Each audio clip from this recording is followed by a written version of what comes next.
Salute, MobTube. How's everybody doing tonight? Um, as you guys obviously saw from the thumbnail and the announcement I made earlier, I'm having John Capone on tonight. John is an amazing guy with a very inspirational and motivational story. It's sad at times, but you know some of us already know a little bit about him, and I'm glad I got a lot of people who joined in to watch this. I hope you stick with us through the whole interview. I know it's late, but John's story is something I'm interested in, and obviously, you guys wouldn't be in here if you weren't interested as well. So I'm going to bring John on now. Everybody, welcome John Capone. Hey, Good John. evening, everybody. What's up, Chris? Nice to finally see you again. Yep, nice to see Um, you. I don't see who's on, but whoever's on and listening, God bless you all. Thank you for coming out to hear my story. I appreciate it. Yeah, And everybody who's in here helped out with Mob Rat's exposed show earlier and shouted you out, shared your link, and we got you. It looks like we got you a couple of hundred subscribers to your YouTube channel. you guys, I talked about not getting heavy, so we're going to try to keep this light. But when I talk about people supporting me, it just brings tears of joy to my eyes because this has been a trip from hell, bro. The last 6 years of my life have been upside down. I lost business. I lost finances. Thank God for that little girl upstairs that carries the weight of the world on her shoulders, or I probably would have lost the family too. So when people come out and support, all I can say is thank you, and it means a lot. It really does. Um, Dealing with Parkinson's is one thing. Then the depression that comes along with it, the anxiety, and then fighting the disability system because they don't want to pay. And then when they do pay you, they tell you only have 10 years in the system, so you're only getting peanuts on the dollar. So it's a whole bunch of things that just crashing down on top of you that just makes this journey a real living hell, you know? And when I see the likes and the comments on Instagram, listen, we're not out here making no money or doing anything for money. We're just putting in a lot of hard work, a lot of hard time, because I want to try to help people that do get diagnosed with this disease or that are battling depression or anxiety. Maybe you guys don't have the same support system. Maybe you guys don't have the same faith. And so I just want to stop people from committing the ultimate act because I was down that road. And sometimes when you're down that road and there's not that support group, that loved one that helps you out, and you don't see the light, you do a lot of crazy things in the middle of the night. So if anybody out there is going through some serious shit and it's the middle of the night and you got nobody to call, DM me because I don't sleep much. So I'll come out there and talk to you all night if we have to. So because like I said, thanks to that little lady upstairs, I'm still here. So if you guys need anything, just let me know. All right. I want to get back to. I want to have you tell us your story from the beginning, if that's okay. But I just want to say something and do something real quick here. Earl Rogers says, "Stay strong, brother. Post vids, and you can interact with all of us together going forward." I just want to say thank you, Earl. But I'd rather not get any super chats during this show. I'm not going to monetize this video. This show is for John to tell his story, and I appreciate you doing that, but it's not necessary on this show. All right, John. So would you rather be called John or JC? It's up to you. You're the host. All Call right, me whatever you want. all right. You want to go ahead and tell us your story so everybody knows exactly how you developed Hmm. Parkinson's and when? Um, my story starts. You gotta know it from day one. You can't just judge a book by the last 5 years, 6 years, or 30 seconds when you see somebody. Um, I grew up in a real old school Italian household. We didn't do drugs. We didn't drink. I mean, my mother would wait up by the door at 4 in the morning when I come back from the clubs to make sure that I wasn't drinking and driving or doing any kind of drugs. So, the first question people ask, did you do any heavy drugs or any mind doing drugs? No, I did not. Um, I was always in the gym. I always maintained a level of fitness. Always worked out, took my vitamins. We never ate out. If you come from an old school Italian family, you know that McDonald's was something. I didn't know McDonald's existed until I was in high school and we could walk to lunch. Yeah. And so, I mean, McDonald's was a hamburger with my mother making it outside on the grill or my father barbecuing. But we ate at home all the time. So I wasn't exposed to like processed foods and shit like that. Um, and basically, I was going through life really well. I mean, I was in like a little bubble, like the Italian circle. Everybody that was in my family lived within 10, 15 minutes away. So we were always amongst family, always surrounded by family, always having a good time.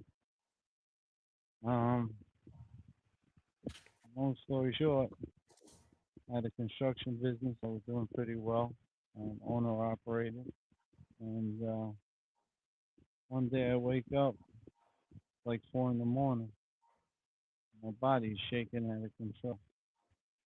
And mind you, I was only married about 6 months at the time. So my wife is 6 years younger than me, so she was 33 at the time. And she wakes up and she's like, "Yo, why are you shaking for?" I said, "I have no idea." John, hang on 1 second. I'm sorry to interrupt you, but people are saying they can't hear you that well. Could you turn up your mic? Yeah, hold on a second. Maybe we'll just take the mic off and we'll go right to the phone. Aspetta. Aspetta un momento.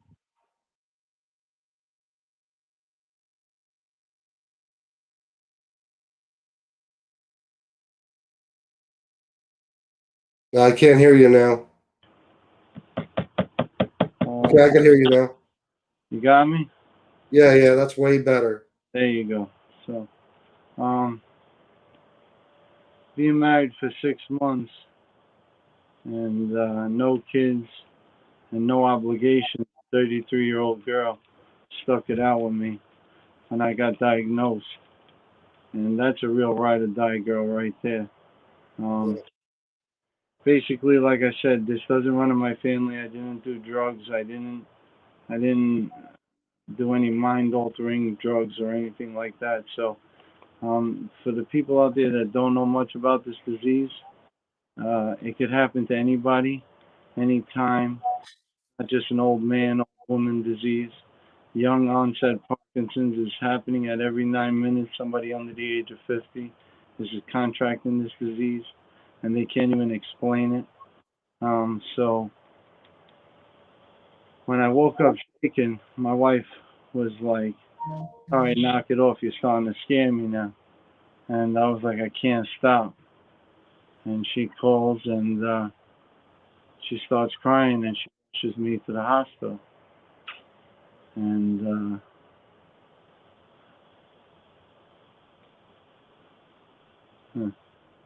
feels like yesterday. Um, you go to the hospital and they rush you in and they put all these scans and electrodes and shave your hair and things on to measure your brain waves, EEGs and spinal taps and CAT scans, MRI. Go through a whole battery of testing. And you're basically like a science project with tubes and everything coming out of your head. Um, and as we were laying there, my wife was sitting at my side. The doctor just walks by and he says, "You got Parkinson's disease." Didn't know me, touch me, didn't look at me. I mean, he just sized me up from the door to the bed. He popped his head in and he's like, "You got it." And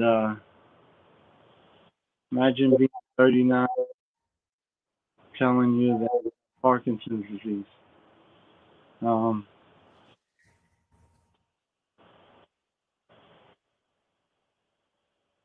so my wife almost passes out. She starts crying, and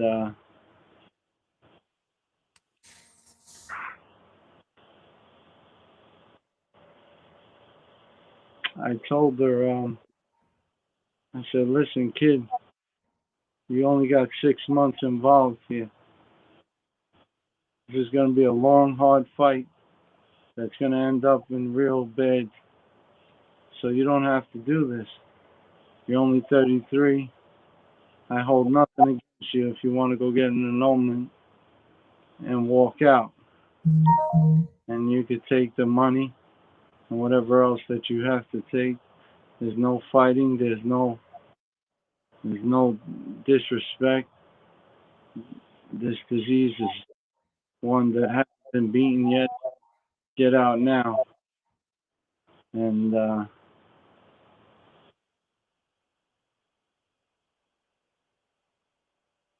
um, she said, "I'm not going anywhere.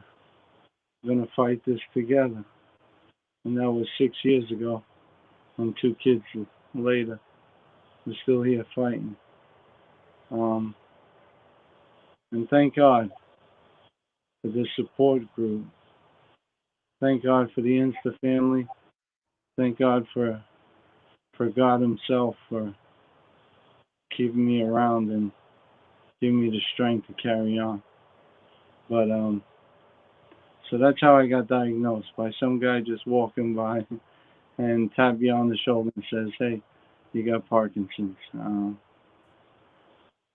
It's a scary thing, going from being a healthy, fit guy, the guy that always took care of himself, took pride in himself, to being a shaky mess. So right away, depression starts to set in, and then anxiety follows right behind it, because every time you walk into a room and you're shaking and you're 40 years old, people don't associate Parkinson's with a 40-year-old man. What they associate with is a drug addict or a heroin addict, somebody that's strung out. So when you walk into a restaurant, you hear, "Oh my God, stay away from this guy. He's on drugs," or "Don't look at him," or "Get out of his way."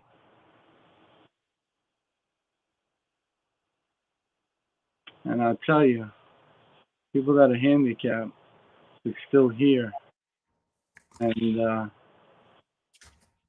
those words are like bullets flying through your back, hitting you right in the heart. And so what happens is you don't want to see anybody anymore. You don't want to leave your house, because the way you believe people's perception of you is.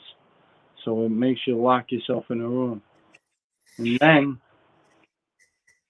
this is the best part. It's when you go to your parents' house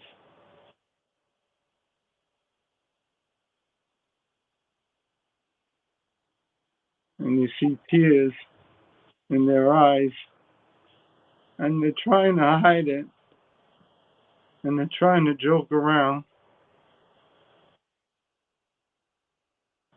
but you could still see the tears in their eyes. And so you don't want to hurt them, so you stay away from your own family, your own parents, and those are years that I'm never going to get back. And my father has passed now with cancer, lung cancer. He went through his own battles for 7 years.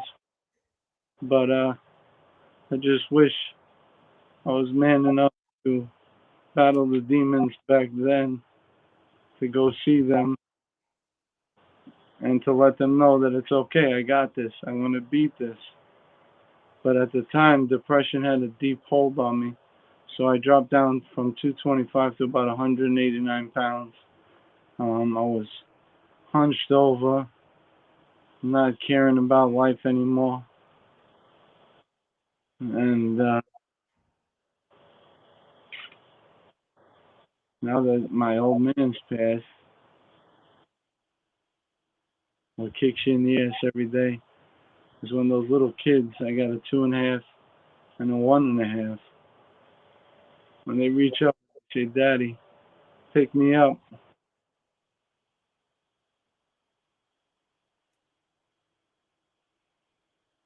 And you can't because your hands are not working. And you don't want to drop the kid. Because God forbid if something ever happened to those kids, bro, I'd destroy the world and everybody in it. And if I was the one to hurt those kids, I would destroy myself. I'll tell you that right now. Um, so that's why this disease needs to be stopped. That's why we need to find a cure. That's why I'm out here every day doing a different post, trying to just bring some awareness. Most people only know Muhammad Ali and Michael J. Fox, and after that, the buck stops. If you watch TV, which nobody does anymore, but if they do, you don't see any ads or commercials for Parkinson's disease.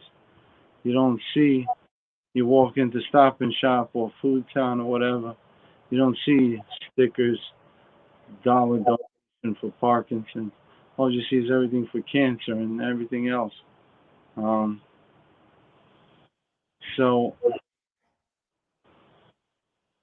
once I got past, you don't beat depression, you just manage to deal with it. Once I started being able to cope with depression, I came down here to the basement and I prayed the rosary every day. And I asked, said, yo, what are we doing here, you know? Why me? What's so fucking special about me that you had to give me this beautiful gift? And I'm going to tell you,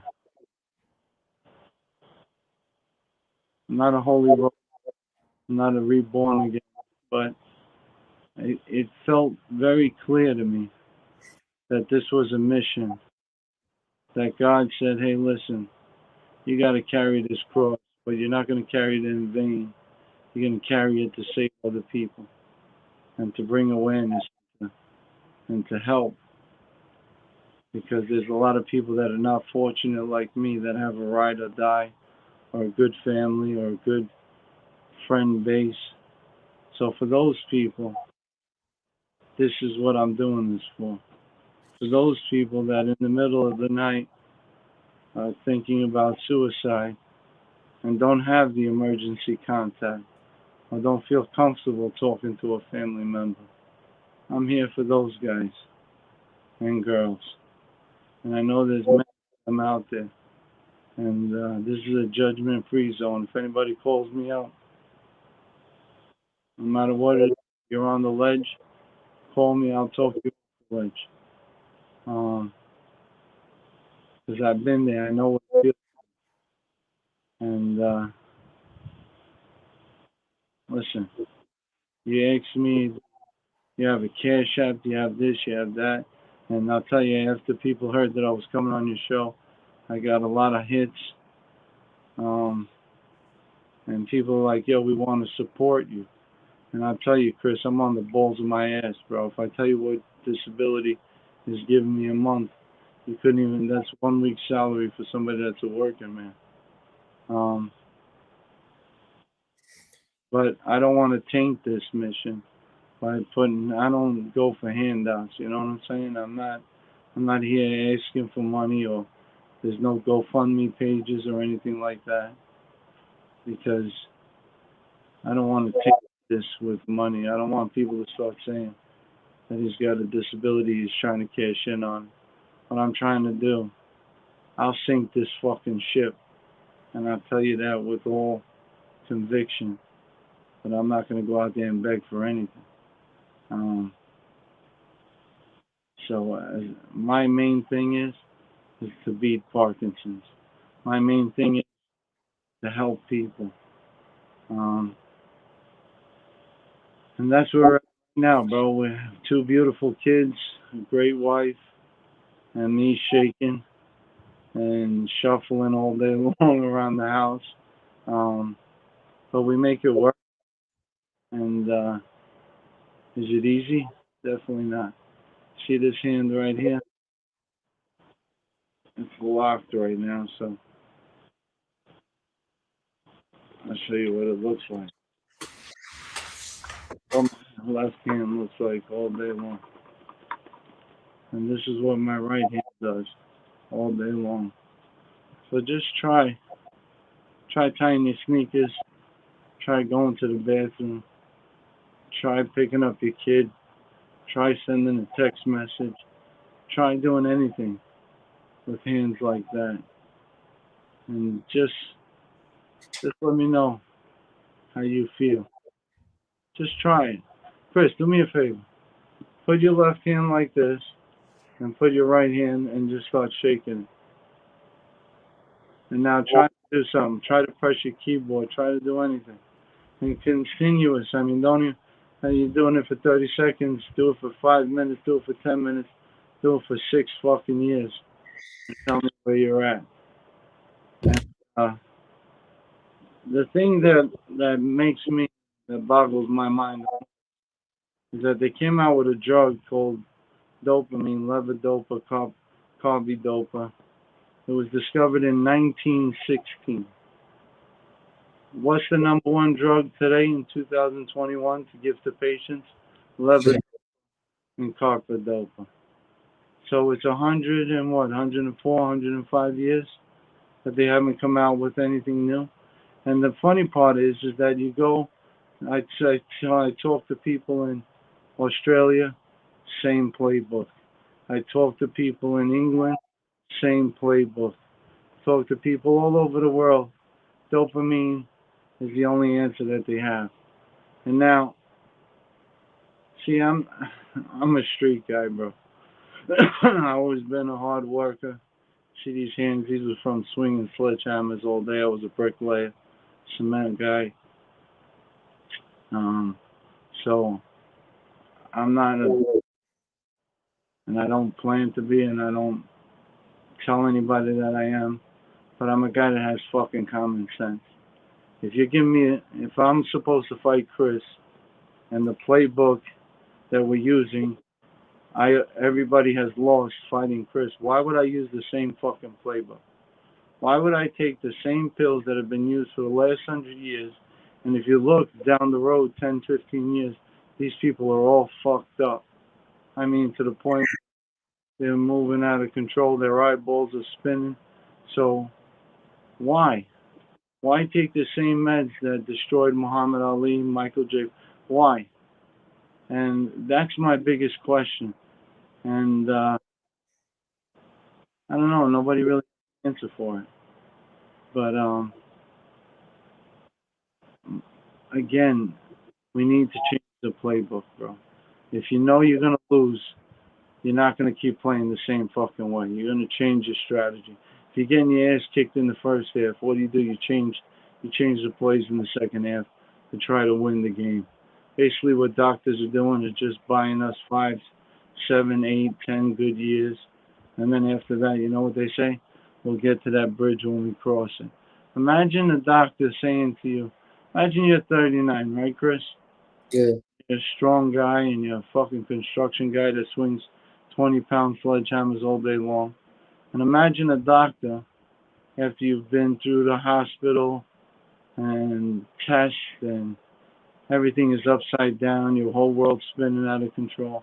Imagine a doctor comes up to you and says, "Hey, JC, did you do any mind-altering drugs?" Um, you know, imagine what goes through your mind when somebody asks you that question at that point in time. And then when you get past that question, the next best thing that I've heard is, well, we're going to give you this medicine and it's going to help you. So you say, wow, this is great. They got meds now that actually help. But, and this is a big but, in about 8 to 10 years, we max out on the dosages and then we'll cross that bridge when we get to it. So imagine 39 getting a 5 to 10 year window and then we'll cross that bridge when we get to it. What do you do in that situation? I know what most people do is they take the pills and they say, well, who knows what tomorrow holds? Maybe tomorrow they'll find the cure. Okay, the people that have been thinking that for the last 100 years have been wrong. So now what? So this is a real tricky slope, a real tricky bitch of a disease, and we need to figure out what the new playbook's going to be, and we need to figure it out fast. And that's what I'm trying to do, is raise awareness. Because if I have to go through this, bro, I pray to God that nobody else that I know has to go through this. Especially those two little kids that I got upstairs. Especially them. They don't need my shitty genes to contaminate their body. So that's what we're on this mission for. That's what we're pushing hard for. That's why I'm on Instagram every morning, trying to give a motivational speech, or trying to just tell people, hey, listen, no matter what you're battling, don't give up. Keep fighting. Because honestly, Chris, there's some days when you watch my videos, I'm walking, I'm bouncing around, and there are good days. Even amongst all the bad and the misery and the shaking and everything else, there is light at the end of the tunnel. You just got to see it. You just got to open your eyes and accept it. Stop focusing on all the negative things. Smart guy David Honig told me, Scooter, he said, JC, get comfortable with being uncomfortable. And that's what I tell people nowadays. Get comfortable with being uncomfortable. And that's where we're at, bro. So I just want to say to you, my friend, thank you. Thank you for allowing me the opportunity to be on your platform. Thank you for having me on your show, your podcast. Um, I'm deeply honored. And like I told you before, bro, your enemies become enemies, man. You need somebody to help you out, whatever I could do for you. I can't give you money, but I can give you these fucking shoulders, bro. I'll tell you that much. And these shoulders could still bury some axes. I'll tell you that. So you bought a loyal dog in the fight. I'll tell you. Thank you very much, man. Thank you for being a wonderful person. No, thank you, John, and thank you for coming on here to share your story. I mean, it's without a doubt motivational because you might not realize it, but the kind of strength that you possess to be able to make it through this every day, and the blessing of having a good woman by your side, the love that you have for your children, those things are what keep you going every day, and that takes a real strength. Because there's stuff that me and a lot of people in the chat and people watching, there's little stuff that we complain about every day because we don't know, just how bad things can get. And your story is heartbreaking. When you wake up in the morning, right? When you go to get dressed or get undressed or get changed, you're able to do that, you're blessed. If you could take a shower by yourself, you're blessed. If you could freaking put on your shoes and tie your sneakers, you're blessed. Trust me when I tell you this, brother. And if you think that I'm lying, just do that one little test. Lock one hand and shake the other. And try to do any one of those things. And drag your left leg because your whole left side becomes paralyzed. And try to go to the bathroom and unzip her and unbuckle. Just try. And tell me if this disease doesn't take every fiber of what you got, all your guts. It takes everything that you're made of and it rips it out and throws it right in the garbage. And you gotta be one fucking hell of a son of a bitch to get those guts back. Because if you got no guts, this shit will eat you up and spit you out. I promise you that. And so that's why I'm telling everybody, Be grateful for what you have, not material wise, but health wise. You know, I see a lot of people, man, they make me laugh. They got a little headache and they walk around all day. Oh my God, I got a headache. Or somebody's got a little tweak in the neck. Oh my God, the pain is so bad. I can't believe it. What the fuck do you know about pain? Well, if you get up and you can walk and talk and do all these things on your own, be happy. And another thing, money. Everybody is so hungry and crazy about money. And don't get me wrong, we all need money to live. And I was on the opposite side of this coin. Don't forget, I didn't have Parkinson's till I was 39 and a half. So, and I had a construction business that I was doing very well in. So I know what it is to wake up at 5 in the morning, get out of the house, go to customers, do jobs, collect, earn, earn, earn. But I can tell you is that I'm not earning anymore, but I'm actually living, meaning that I get to see my kids grow up. I get to spend time with them. I get to go outside and sit in the backyard and look at the flowers. And I know people are saying, wow, this kid must be crazy. Like he actually looks at flowers and looks at the birds and stuff. You know, we put a $2 million price tag on a Bugatti or a Lamborghini, but people step right on a flower or step on anything that nature's made of. They'll just cut it down, cut it out of their way. And if you realize you take a little seed and you plant it in the ground and it becomes a beautiful flower, or you take a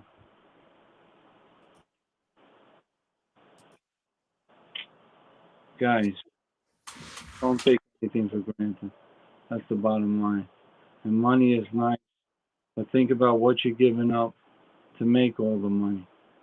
If you're working 100 hours a week, is it really worth it for the next 30, 40 years?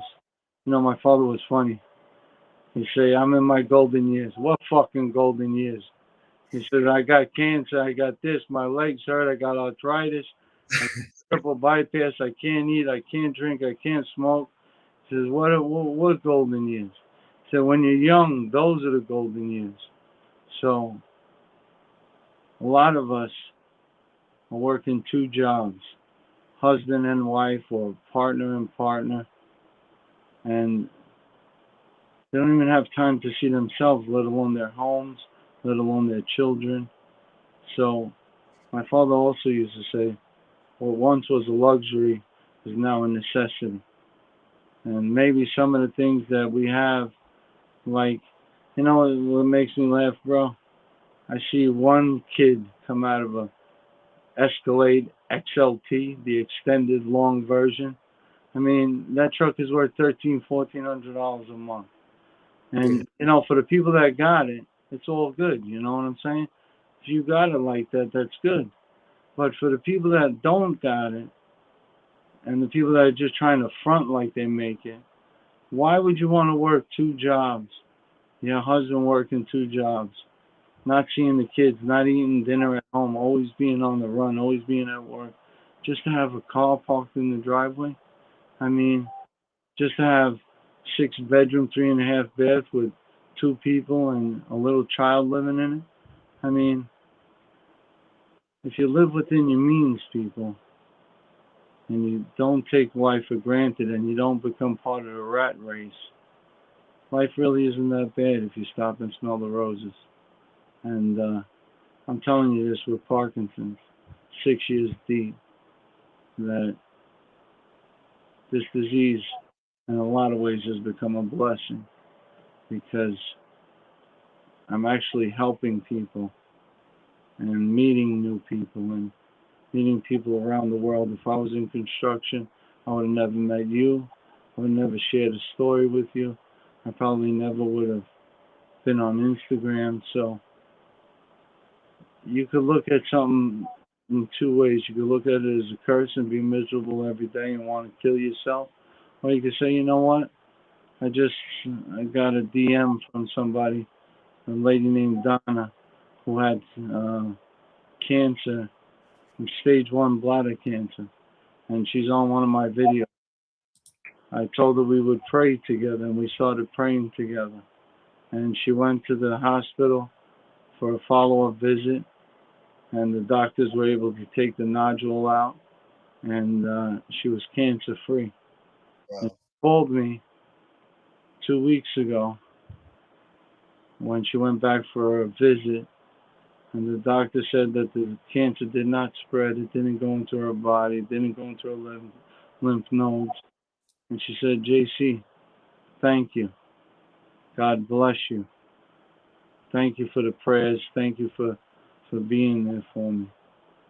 And I'll tell you, bro, that's more than winning the lottery. You know what I'm saying? Yeah. Um, $1 million, bro, is not going to take away this Parkinson's disease. So if people think that this is money driven, I wish it was, because, like I said, we do need money, but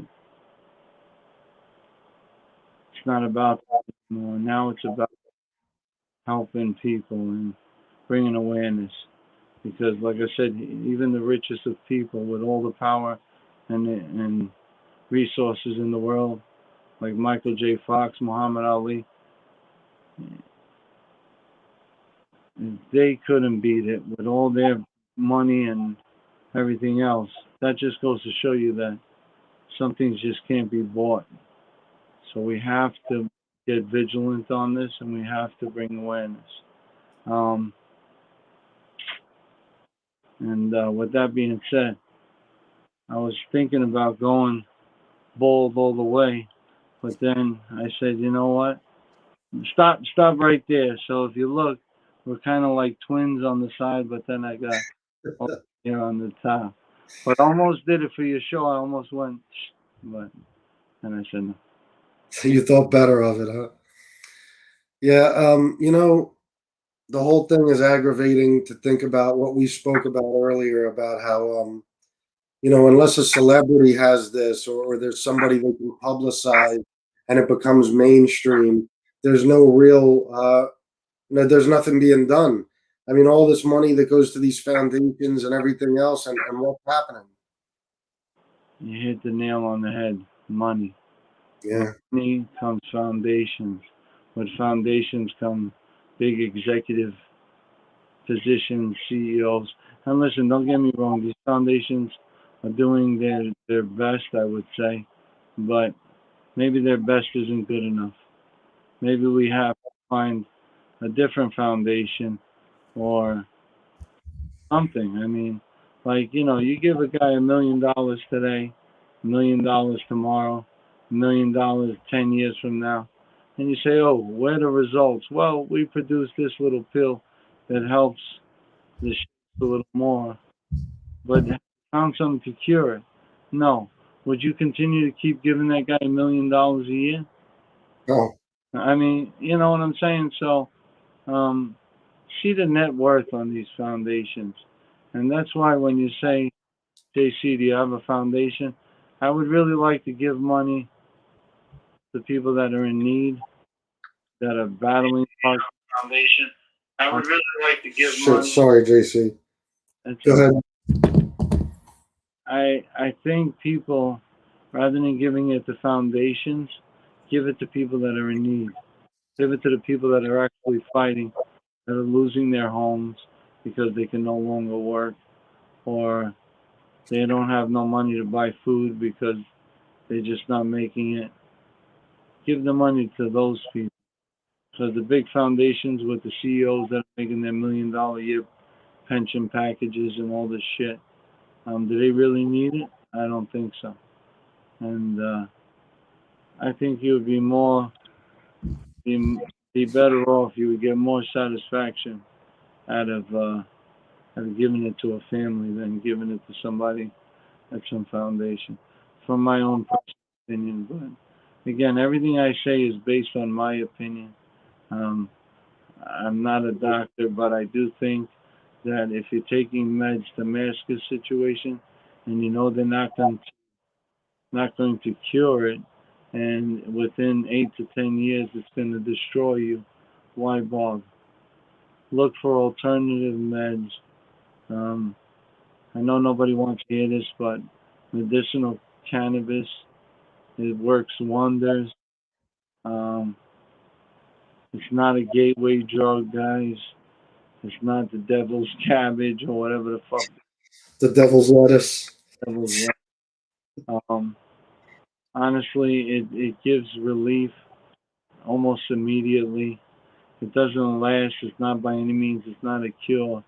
But I'd rather smoke than take some of these heavy pills because if you read on the side of the pill bottle, it's like may cause hallucination, may cause long-lasting involuntary movements, may cause vomiting, may cause dizziness, may cause drowsiness, may cause vomiting, may cause seizures, may cause strokes, may cause suicidal thoughts, um, and may cause hallucinations. So if you look at the side of that pill bottle, think which one is the lesser evil. A little joint or a pill bottle that has all the disclaimers on it. And that's what most of them say because these are mind altering drugs, guys. So think about that. Yeah.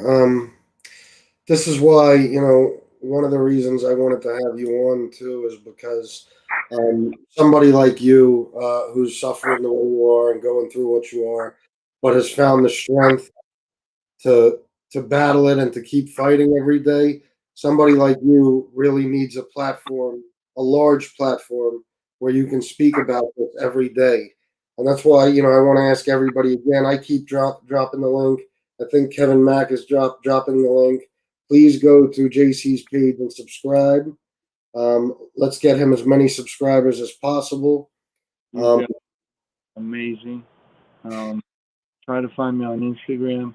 I'm really a dinosaur when it comes to, it's funny. I have this accent, right? Like I talk a little bit. I fucking talk with this heavy, like, mumble and all that stuff. So I tell Alexa, I read into the phone because everybody's like, "Hey, JC, not so bad. Just press the speaker button, and you can talk right into the phone." So I'll say, "Hey, cuz, how you doing?" It writes, "Just because you're on the moon." I'm like, "What the fuck?" So you hit the delete button, right? And the M button is right next to the delete button. So when I'm trying to delete something, my finger is tapping the M button. So I get 4,000 M's there. So then I have to really focus on pressing the delete button. And then my hand starts shaking, as you can see. So then my hand bounces. So from going to a text, I wind up on Amazon.com and see a pair of gold shoes that my wife just bought. And I'm like, oh, really? So how the fuck did you find that? I'm like, I have no idea.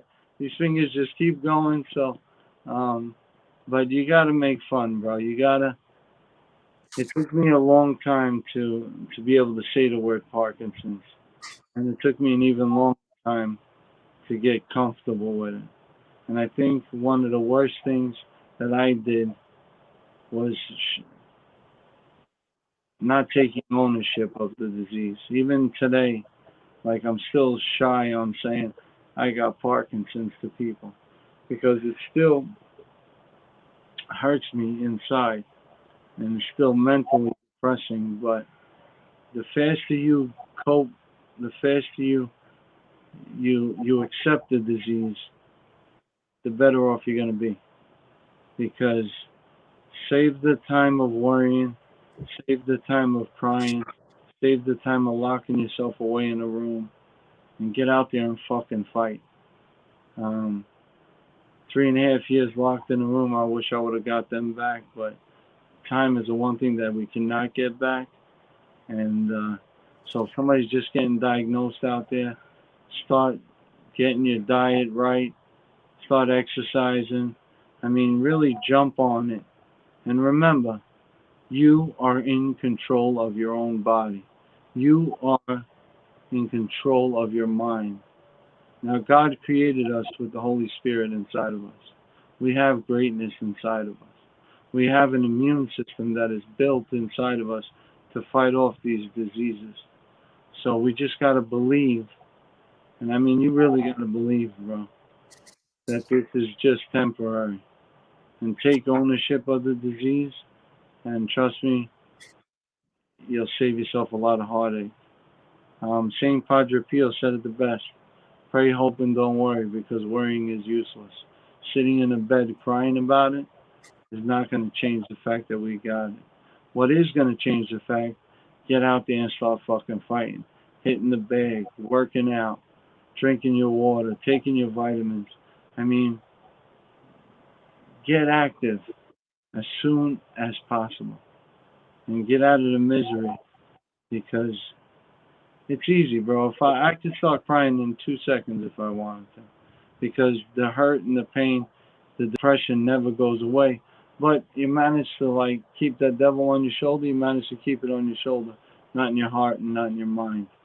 Um, get out there and fucking enjoy life, man. So many people are so fucking uptight. Like Jesus, you know, I was walking down the block the other day, right? Yeah. Two people on the whole fucking sidewalk. Me and one other, and this lady. Now, obviously, it's open air, so I'm not wearing a mask. It's not like we're in Times Square. I'm on the street in Oceanside in Long Island.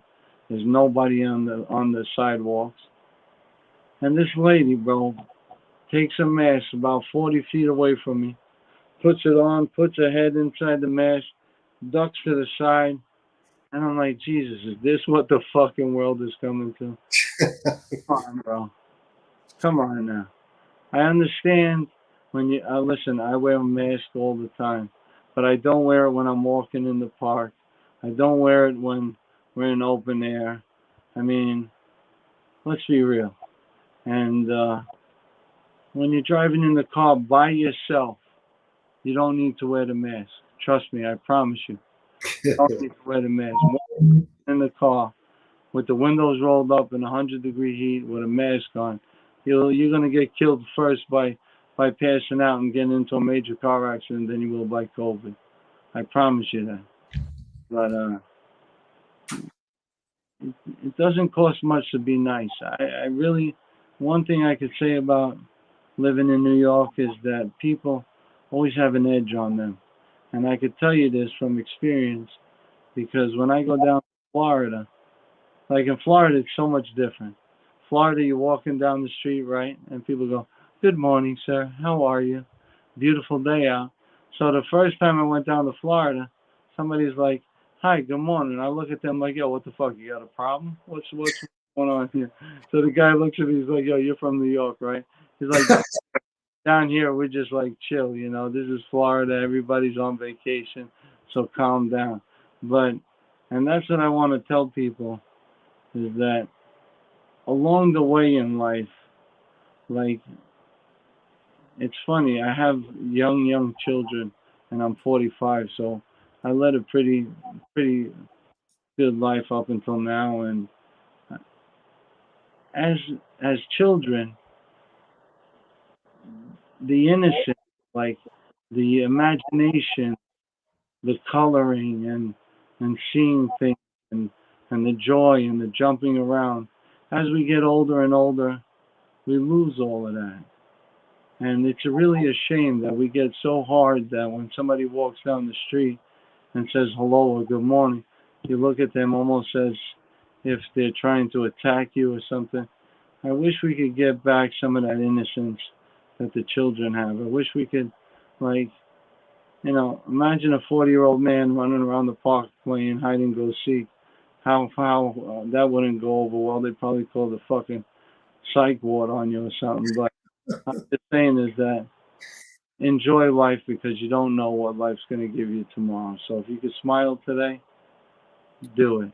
And just be nice to people, man. You see somebody out there having a hard go at life. Like I said, people judge me in 30 seconds, and 99% of them, they're always wrong. So take the time. If you're going to talk about somebody or stare at them, say, "Hey, kid, what's the matter? Why are you shaking? Can I help you? Do you need any assistance?" Rather than saying, "Oh man, this guy must be on drugs." You know, I'm sure there's people out there that do shake because of drugs or withdrawals, but there are also some real good people out there that are going through some real shit.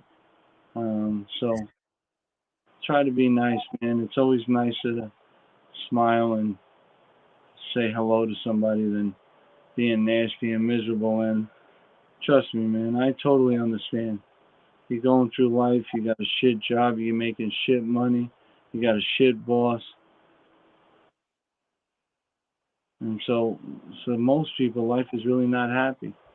And people look at me and they're like, "Yo, you happy, JC? You got Parkinson's and you're broke." But I'm living my life. I'm not bound to a clock anymore. As broke as I am, I still get to see my children grow up. And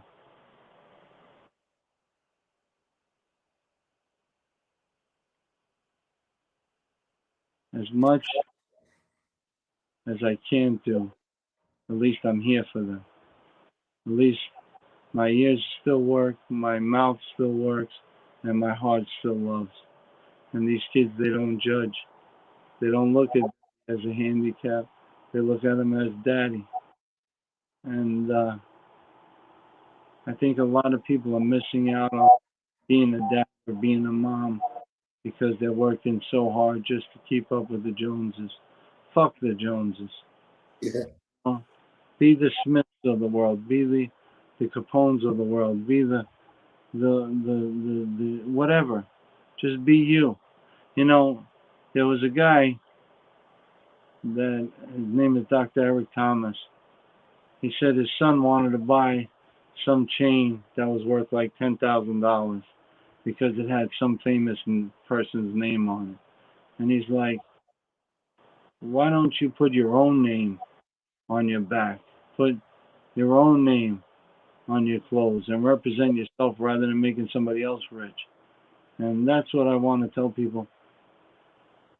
If this shirt says Nike on it or it says Robert Graham or whatever the fuck it says, it doesn't change who you are on the inside. You can put the baddest clothes on, wear the fattest watches, drive the baddest cars, but if you got no substance, what good is it? Like I remember going to the clubs and the guys that would have the fucking hot cars like the Beamers and the Benzes and the Ferraris or whatever, they'd all roll real slow through the parking lot to make sure that everybody saw who they were and what they were driving. But then once you got them in the club, they had no game because all they rely on is their money. But Yeah. then they had nothing. And once you get past, take the money out of their pocket, take the car away from them, put them straight up with somebody that cares, that knows how to have a good time, that knows how to laugh. And 9 out of 10 times he'll score way before the person with the money does. Because like I said, money isn't everything. And the faster you realize that, the better off people will be. I'll trade my health in for anything right now, bro. I would trade, except for my family. You could have the house, you could have the car, you could have whatever the fuck you want. If these shakes stop tonight, I would gladly give her the shit up. You know why? Because I go back to work tomorrow and I'd make it all over again. Well, that's something that I hope people learn from you. That a lot of people never take the time to realize is that health is always most important because without your health, you can't make any money. So money can't come first. Money can't get you health, but if you have your health, you can get whatever you need in life. Yeah. And listening to you on the phone earlier when we talked, I was so inspired by the sense of humor you still have. You had me cracking up on the phone. Bro, Um, yeah. bro, you think I'm funny? What am I, a fucking clown? See what I mean? Bro, Yeah, I mean, it's in the back. I go in the bathroom right now. I go underneath the thing. I'll make sure I come out there with something besides my dick in my hands. You know what I'm yeah, you had me cracking up. And to hear you earlier say that you weren't man enough to fight demons, I mean, I can't think of a stronger individual, that I've met. The demons that you fought and the way you've been able to keep yourself going through this, it shows what true strength is. And you're an inspiration to me and I know everybody who's listening right now. And Chris, I want to be honest with you. There's 24 hours in the day, and people see 30 seconds to a minute and a half of my day. And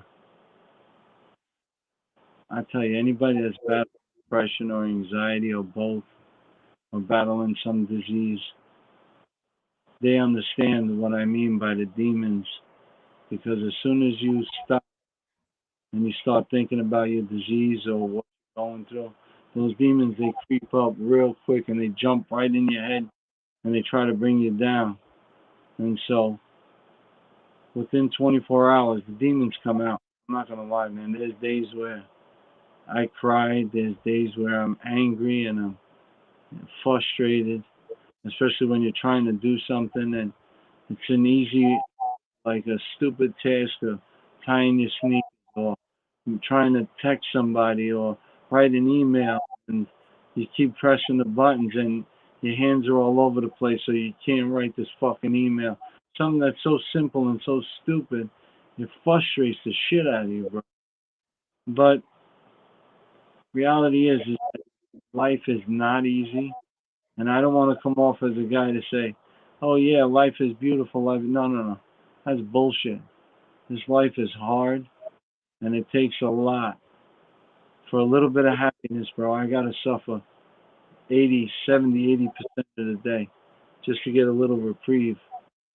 So, so people, I'm not out here trying to sell you a crock of shit. That yeah, it's funny. Like you watch these people that are millionaires talking about, oh, life isn't so hard, money isn't so hard. Oh shit, you're a millionaire. Damn right, money ain't so hard. Or you yeah, see physical trainers that are trying to help people like me or people that are disabled with other kind of diseases, and they're like these fit people, and they feel great, and life is great, and then they're like, "Oh, you could do it. If I could do it, you could do it." Well, if Parkinson's disease, and then you jump around like a jackrabbit, I tip my hat to you. But if you don't, really, it doesn't resonate with me. I'm the kind of guy that likes to see the proof is in the pudding, and that's why I'm out here saying, hey, listen, depression, I've got it. Anxiety, I've got it. Suicidal thoughts, I've been there. Um, Parkinson's, I've got it. Cancer, my father battled 7, 8 years of his last remaining years on this earth. So I know about CT scans, PET scans, nodules. So am I a doctor? No, but I'm a guy that cares and a guy that believes that God has a plan for us. I don't want to come off as a holy roller by any means, but the world is too beautiful to be done on accident. There had to be somebody to design this whole scheme of life. And if that person designed the world and the universe and he designed me, I got nothing to worry about. You know what I'm saying? yeah, You can call it what you want. You call it higher power, call it aliens, call it, but there's definitely something out there. And it's funny though, Chris. I was just thinking about it. How the fuck do I know I'm gonna go to heaven if I do die? I'm sitting here like, hey, we go up to see the man. He created us. He might not want me. He might send me downstairs. Who knows? I I didn't. think, I think he'd want you, John. Nah, but you know what? Let me tell you a funny little thing. My father was a great man, a great mentor in my life, and he said one time one of his buddies passed away, and he goes to purgatory. And so the guy says in purgatory, I'm going to give you a choice. I'm going to take you first to heaven, show you what it's like. Then I'm taking you to hell. And then you let me know where you want to go. The guy goes, all right. He goes up to heaven. It's beautiful, peaceful, not even a piece of dirt on the floor. Everybody's reading books and you hear the beautiful music in the background. And he's like, all right, this is cool. Nah, he goes down to hell. There's gambling, prostitution, and all his friends are hanging out down there. So when he goes back to purgatory, he says, "Yo, where do you want to go? Send my ass to hell because that's wrong." So I want people to know is that, hey, who knows? I don't know, but hopefully I get accepted to those pearly gates and I'll raise some fucking hell up there too. But if not, it is what it is. But like I said, life is what you make of it, and laughter is the best medicine. And I heard your shows, and they're really funny. And I feel bad that I'm bringing tears to you people's eyes out there, because I know you guys on a Thursday night, 11:30, 12 o'clock at night, are looking for a little entertainment. So wherever Chris goes, I'm gonna follow. I told him that before. If he wanted to keep it light, I do apologize for making it a little heavy.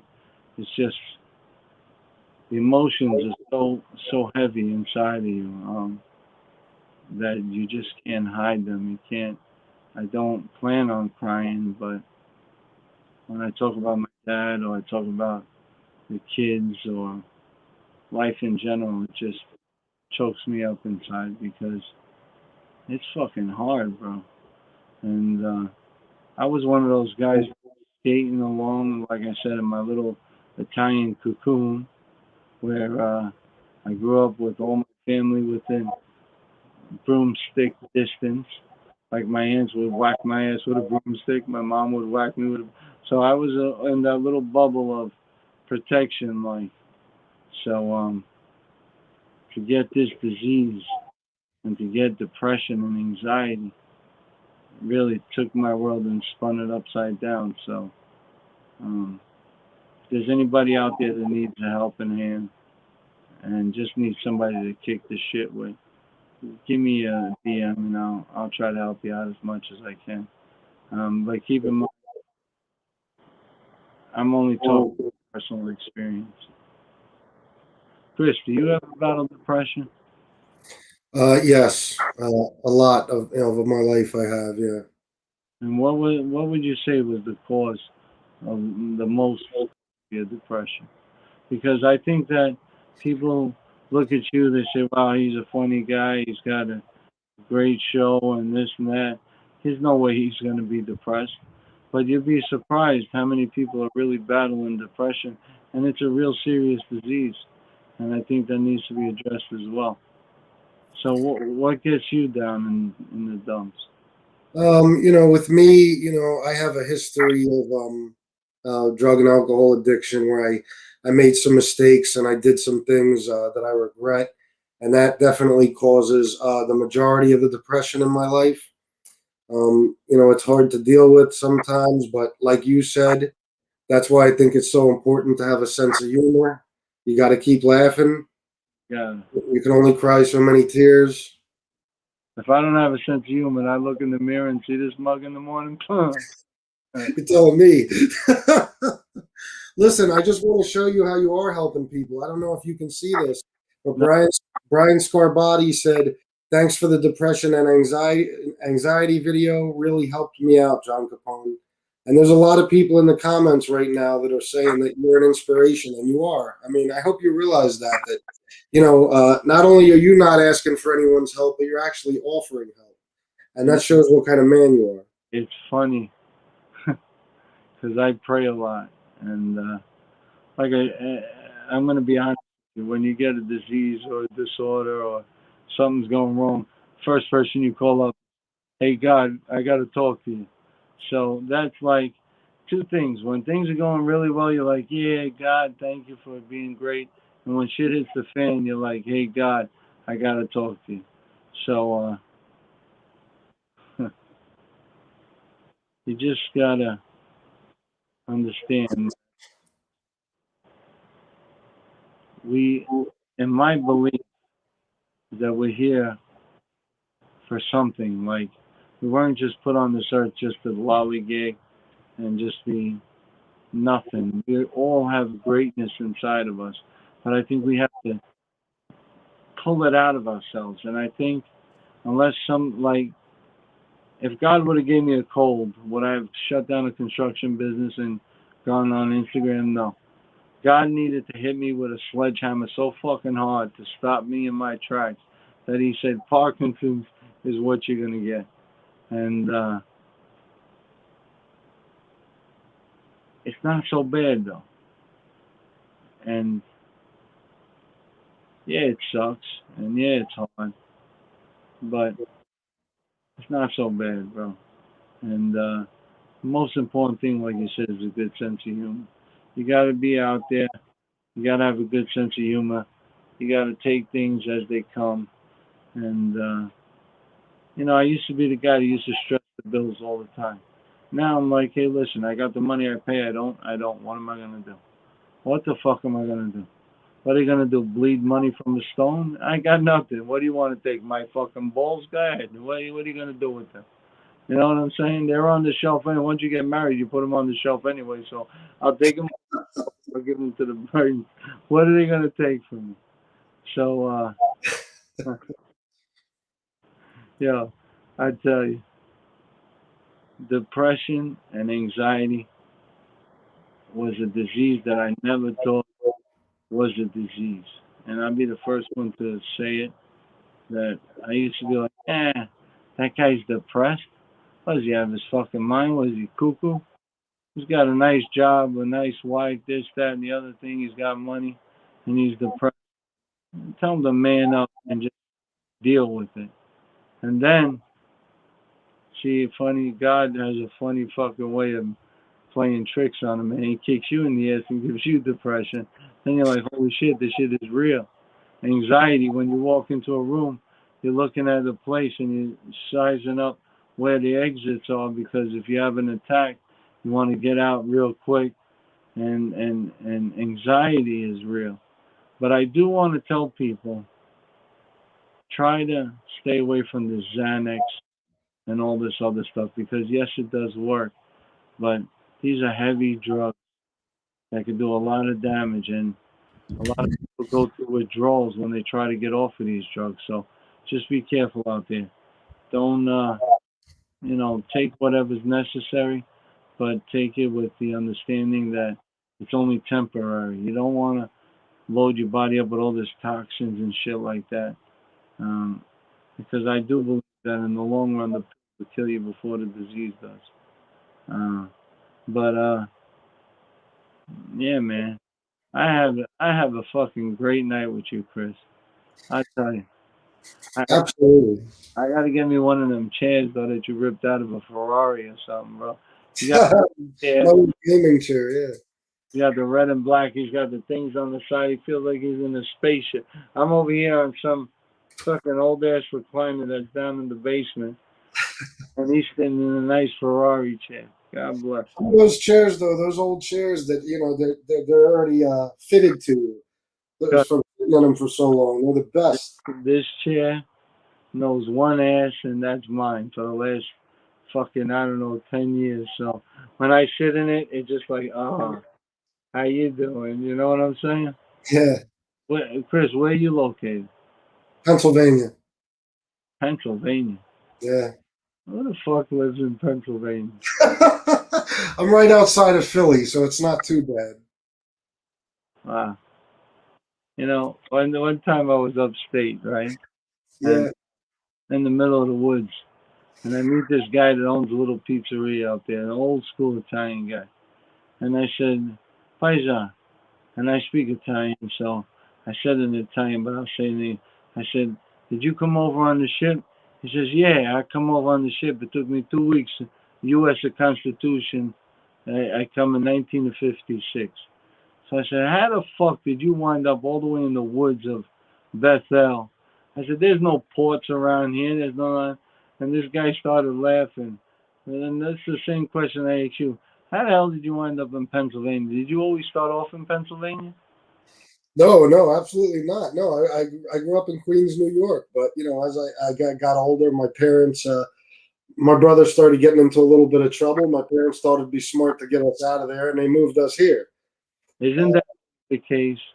Is that the kids start to get in trouble, and it's like, all right, let's go out to the country. Yeah, Everybody, whenever somebody gets in trouble, they go to the country. yeah, it never works because we got more trouble here than we did there. Never works. Yeah, I do want to say one thing though.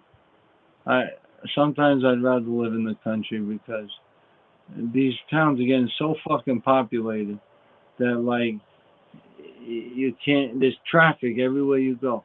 Traffic, traffic, Yeah. traffic. Between 4 and 5 o'clock, it takes a 15-minute ride takes me an hour to get to my house. I mean, it's fucking nuts. So in Pennsylvania, is there traffic out there? Nothing like in New York, not even close. I, No, it's way easier. do, you, Living life is way easier. do your stores close at 6 o'clock at night? In the smaller cities, they do, yeah, but for the most part, nah, they stay open pretty late. Do you guys have street lamps over there yet? Street lights? Yeah, out where I am, but in the boonies and stuff, no, that's dark as could be on those roads. I don't travel those roads. You know, I tell you, if shit gets really bad, I'm gonna be the first greaseball to move into like a real wooden shack. I'm gonna go up to Amish country. Think about it.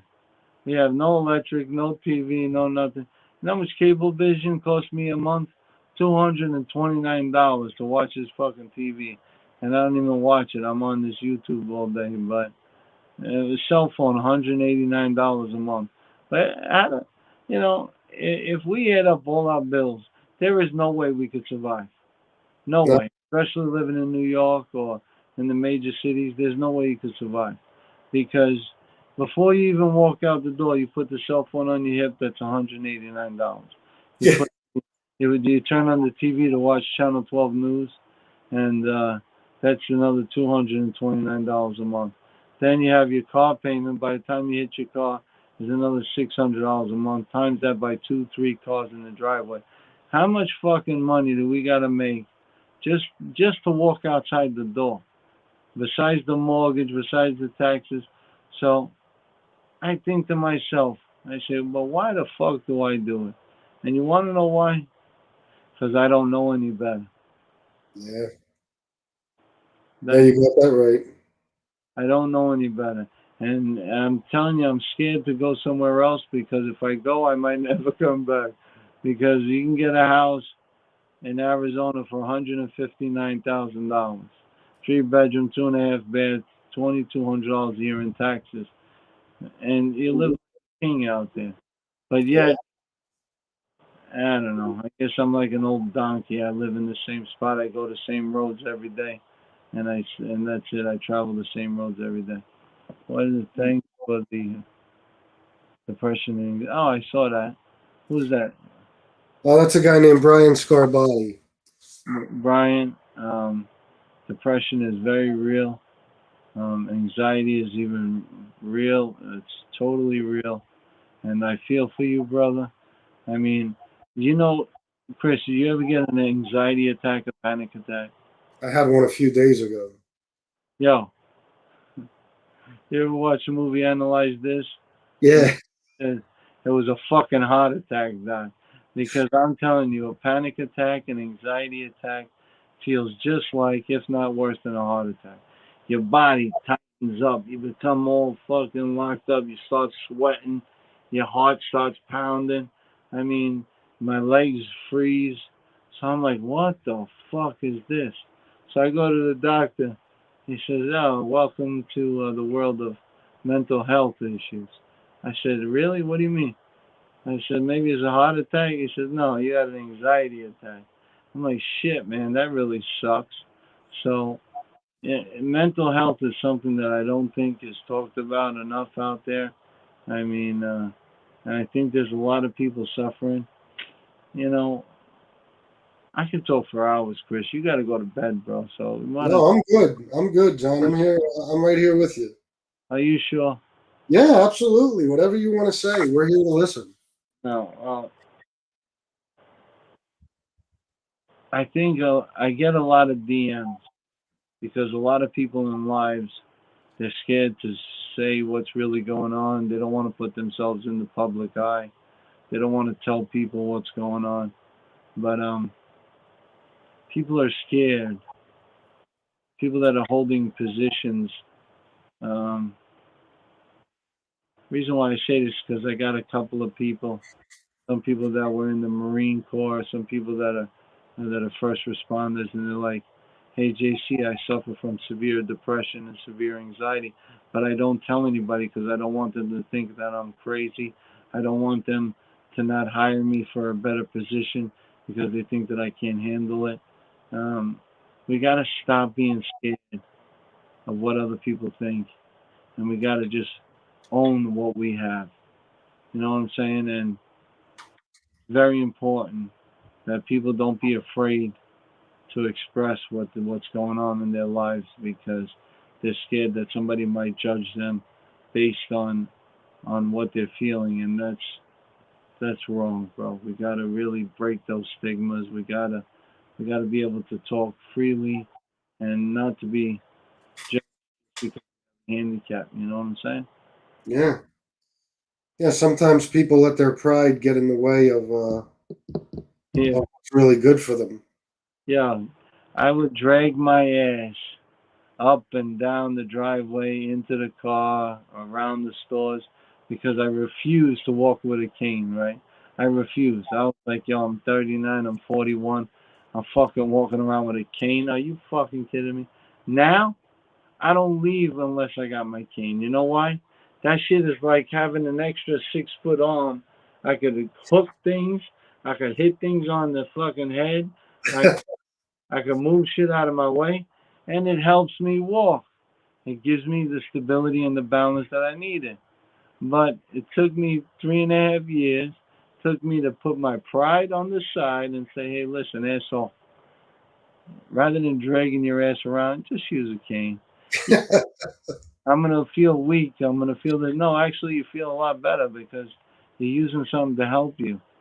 So, people, like you said, put your pride on the side. And if something works, if you need a wheelchair, go in a wheelchair. Trust me, it'll make it. Chris, can I tell you a story about a wheelchair? Absolutely. All right, listen to this one. And I told this on Willie. I told this on a couple of casts. When I got diagnosed, um, like I said, I was in a deep funk, deep depression. So my wife says, you know what? Let's go on a vacation and get away from all the negativity, all the the depression and everything. Let's just go and get out of this thing. So she buys 2 tickets, surprises me with a trip to Aruba. My daughter is 2.5 years old, so it's about 2.5 years ago that this story took place. 3 years ago. So at the time, I don't know what I was thinking, but I thought it was like a domestic flight, like you just walk up and get on the plane within an hour, not Yeah. realizing that Aruba's international or whatever, and so you have to be there 3 to 4 hours early. So picture this, bro. It's 4:30 in the morning. I got a flight at 7, and I'm jumping in the shower like, yeah, don't worry about it. We got plenty of time. I'm slow rolling it. And my wife, she's got all the bags packed. She's ready to go. Come on, hurry up. We're gonna miss the flight. We're gonna miss the flight. I'm like, nah, don't worry about it. Fuck it. We'll get there. It's no problem. My brother's sitting outside in the car. He's like, yo, bro, you realize you got a flight at 7 o'clock. It's 5:15. We gotta really get the fuck out of here. I'm like, yeah, bro. Why is everybody so uptight? We're going to the fucking airport, you know. So we get to the airport. It's like 5:45, 6 o'clock, right? Yeah. Now, my wife is making a beeline for the kiosks, and as she's like, now I'm with a cane. I got a luggage, I'm dragging the luggage, and I'm walking mad slow, bro, and I'm dragging ass. And all of a sudden, I hear this voice from behind. And this is a true story. My friend, I will help you. My friend, let me help you. I turn around. There's this guy. His name is Vlad. I wish I could find his number, but I have to check through some old logs to see if I can get his number. But this guy Vlad came up and was like, he was a wheelchair service attendant for JetBlue, and he's like, "Yo, my friend, get in the chair. I will walk you. I will help you." So I'm like, "Yo, do I look fucking handicapped to you?" Which I do. I'm walking with. my hand's shaking, my hand's locked, I'm dragging ass. But yet, with my pride, I'm like, do I fucking look handicapped? You back the fuck up, right? And I'm not saying it like in a like in a joking mannerism. I'm not trying to fight this guy. Please don't. Anybody, Vlad happened to be a good friend of mine for a while now. But I was just like, yo, dude, step off. So he's like, he walks away, then he turns around and he comes back again. My friend, your wife is all the way down there, and you're still at the door, basically. Get in the fucking wheelchair. And I turn around again, and I'm like, yo, dude, get the fuck away from me. I'm not getting in a wheelchair. I don't want people to see me in a wheelchair. So all of a sudden I hear, final boarding call for gate, blah, blah, blah, going to Aruba. And as if, like, I'm like 100 fucking yards away from my wife, but I could hear the sigh that's like, oh, fuck, we missed the plane. And now, listen, I was like, damn, this girl's just got, her husband just got diagnosed with fucking Parkinson's. Life is getting turned upside down. She really needed this trip. So Vlad's like, get in the wheelchair and I will push you. So I get in the wheelchair, right? And he brings me all the way down. We buzz right down past the thing. And he's telling security, my friend is handicapped. He needs to catch the plane. So we go through the side of the security rather than going through the front. And we get to the counter. And now the counter is closed, right? So there's one person, there's a lady. She's like, excuse me, gate is closed. Jesus.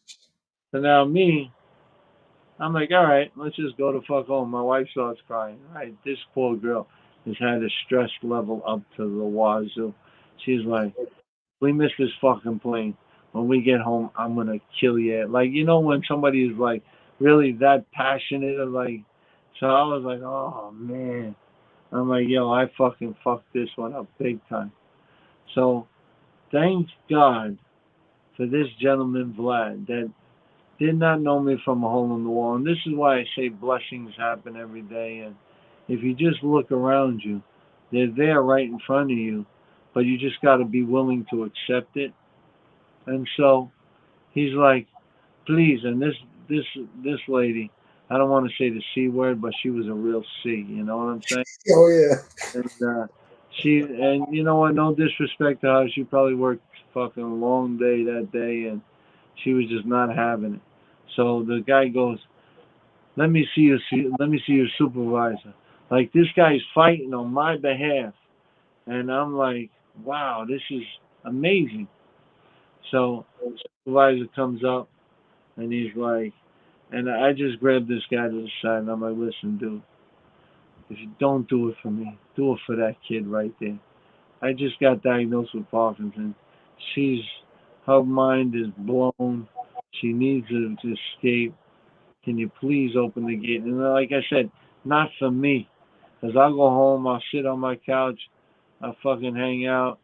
It doesn't matter to me. And so the guy goes, my friend, please, he's a good man. Put him on the plane. So the guy goes, all right, just because you're a girl, I'm going to let you get on the plane. So we managed to go to Aruba.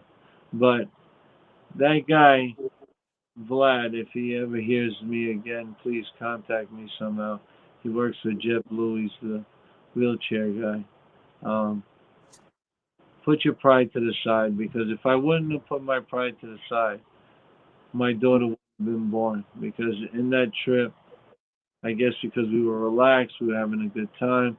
I wasn't thinking about Parkinson's. The family pressure wasn't on my back, and that's when my daughter was conceived. So if my foolish pride would have said, "Fuck you, I don't want a wheelchair. Fuck you, don't want help," I probably wouldn't have had my first blessing in life. So like you said, man, sometimes we let our pride take hold of ourselves, but Nobody cares, man. If you need help, ask for help. What the fuck? Yeah.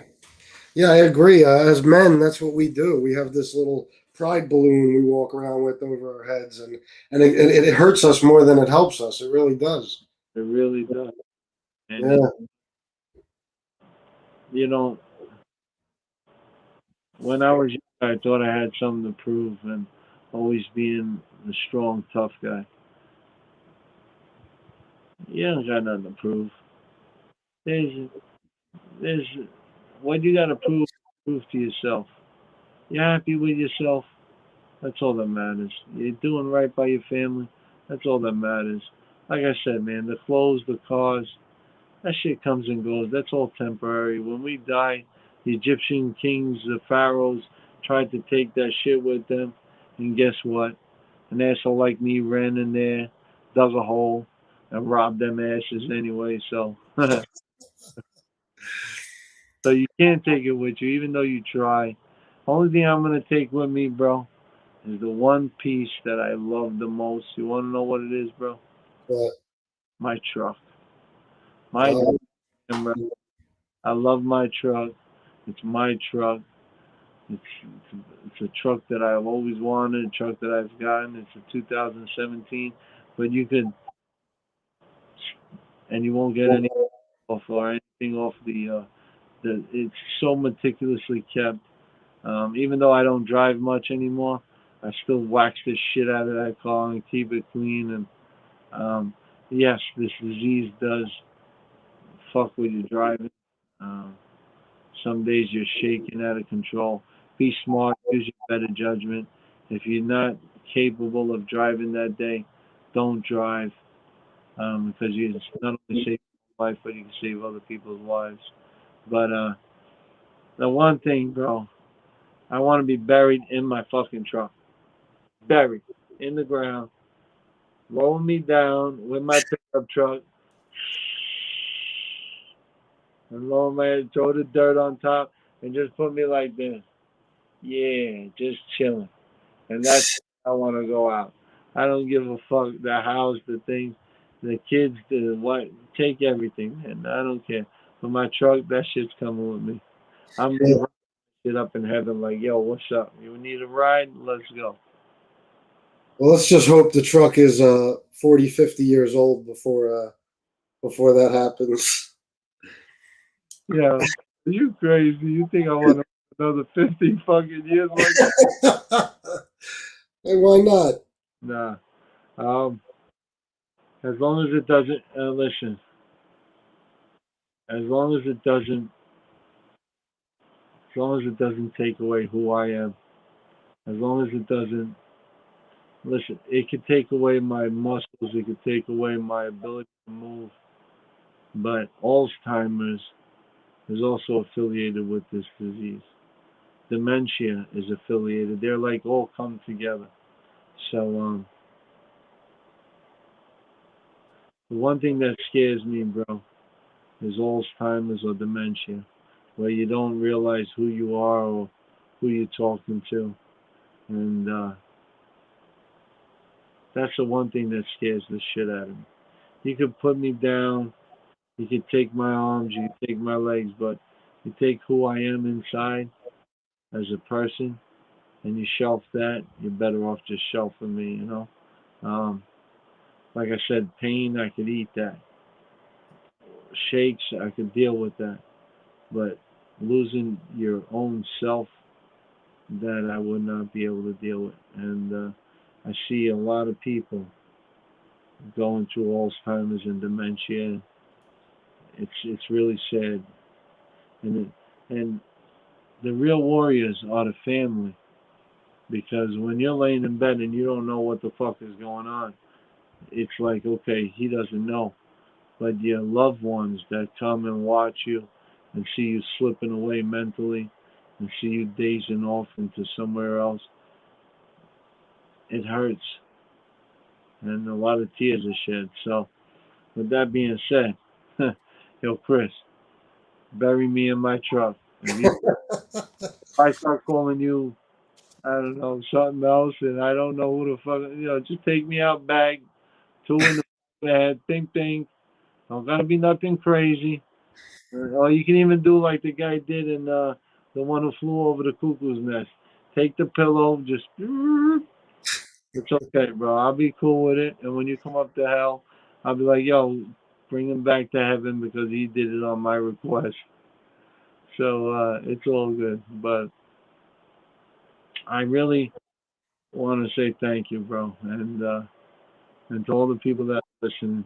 This man right here is a good guy, and I just want to say this because it needs to be said.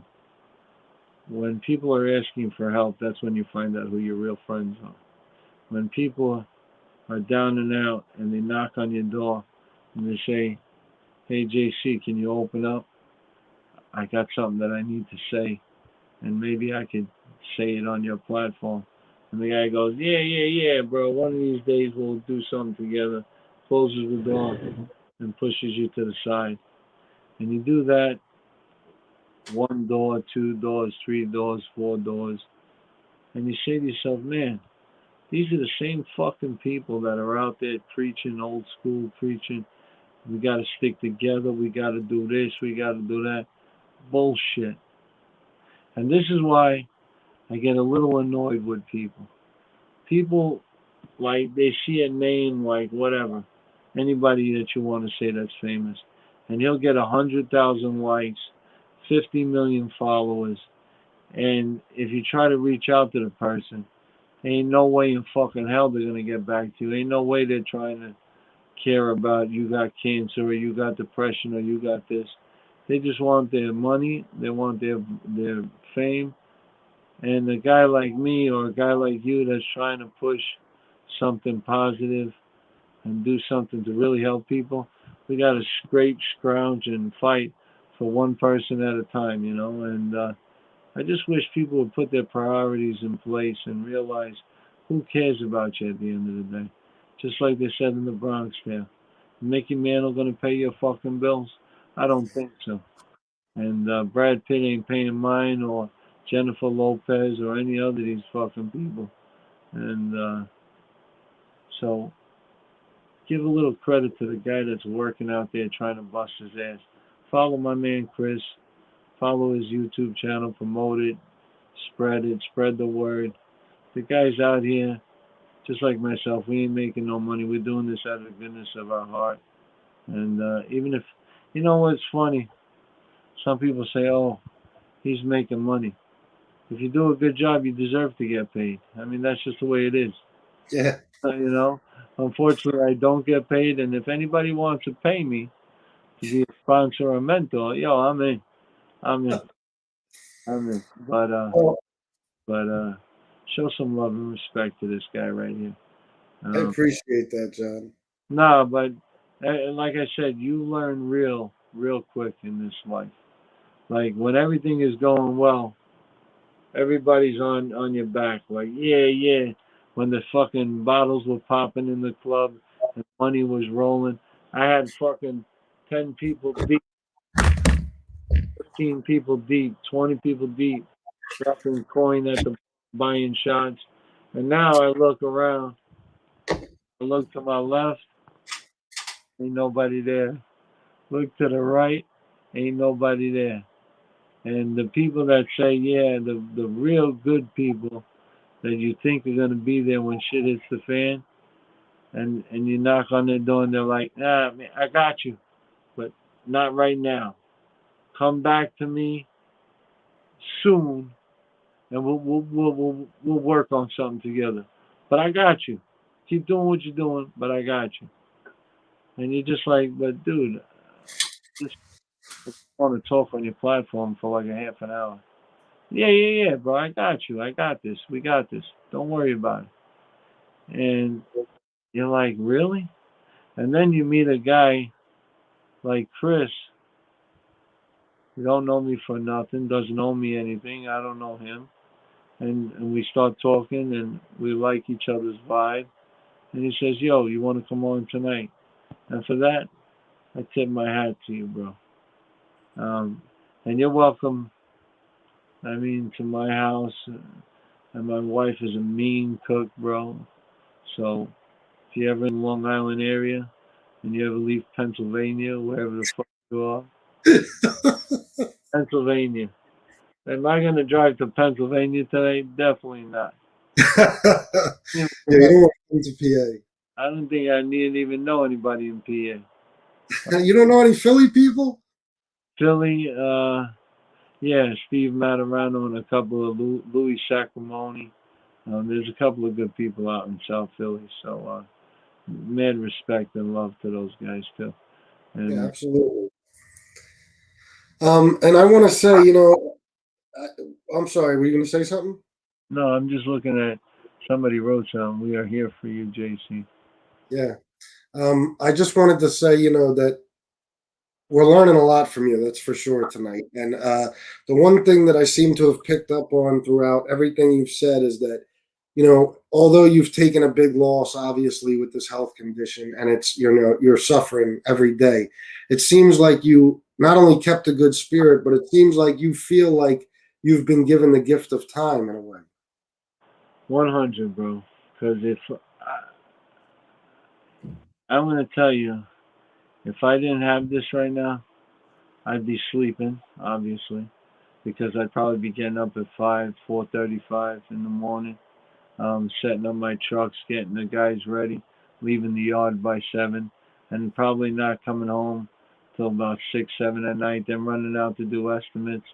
So if you're your own owner operated small business owner, whether it's construction or whatever, you're the CEO, the HR department, human resources, you're everything. So you got to be the secretary, the bill writer, bill collector.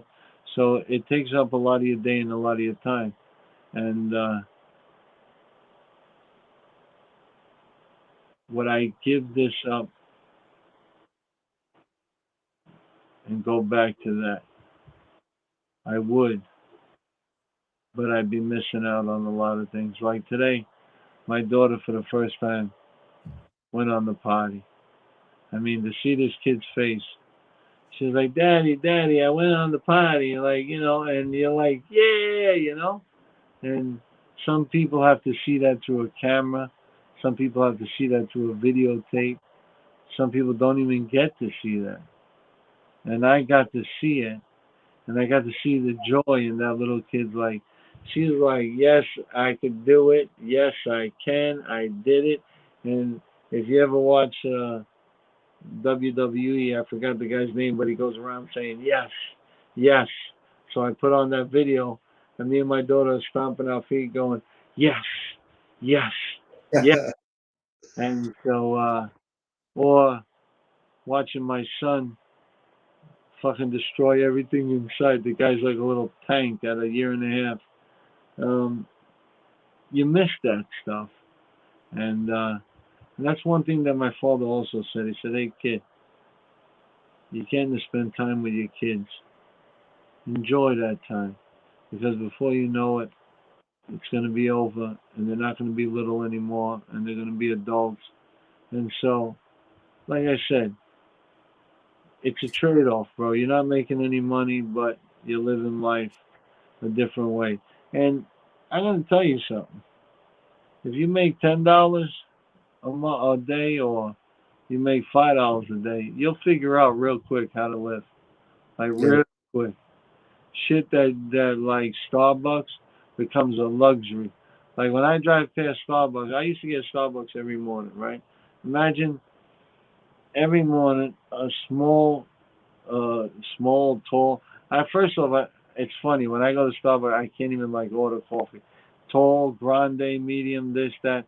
I say, listen, I want a regular American coffee, small milk and sugar. Uh, It's like these fucking people. I'm speaking another language. Is that a tall or is that a grande, sir? Like small. Then you want tall. All right, then give me a tall. Or what the fuck you want me to do? But the thing is this: the reason why, and I say Starbucks because it's right in my vision. $4.68 for a small cup of coffee. Now times that by two, that's almost $10. Then you get a piece of cake or something next to it. You're looking at $20 a day just in the morning for coffee and a piece of crumb cake for two.